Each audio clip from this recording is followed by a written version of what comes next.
เพดวงนี้ก่อนเจอคนดีเคยถูกผู้สาวใช้เป็นทางพาดีขึ้นจักหน่อยตอนได้เจ้าคอยเป็นยาสมานจนกล้ายืนยันสิหยุดฝันหยุดใจกับเจ้าแล้วเป็นอีหยังคือจังเปลี่ยนไปคักแท้บ่แค่คือบ่ดูแลหัวใจคือเก่าอายใช่บ่พอหรือพอเส้นทางเลือกใหม่ผู้สาวเตรียมทิ้งหักเขาคักแล้วบ่น้อใจคนดีเจ้าบ่มีใจ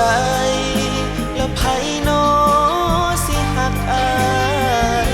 ก็แค่ผู้ชายที่ต้นทุนต่ำอย่างนี้ถ้าคนที่ใจงดงามคือเจ้ายังบ่ใยดีแล้วโลกใบนี้สิมีไผน้อตนอาย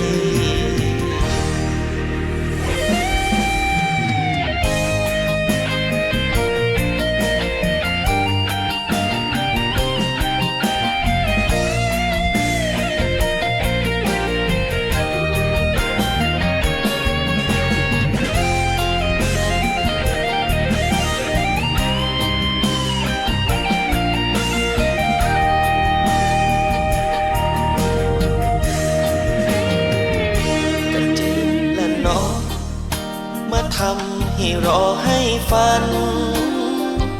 มาตัวใจกันให้วาดฝันเรื่องราวมากมาย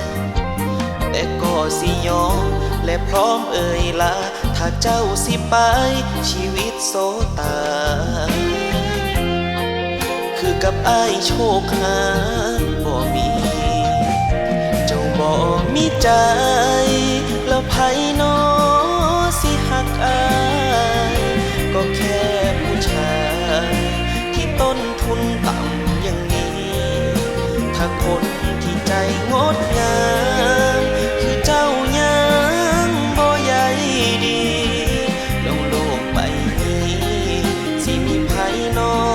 นตนอายถ้าเจ้าบ่มีหัวใจแล้วไผนอสิหักอายก็แค่ผู้ชายที่ต้นทุนต่ำอย่างนี้กับคนที่ใจงดงามคือเจ้ายังบ่ใยดีโลกใบนี้สิมีไผนอ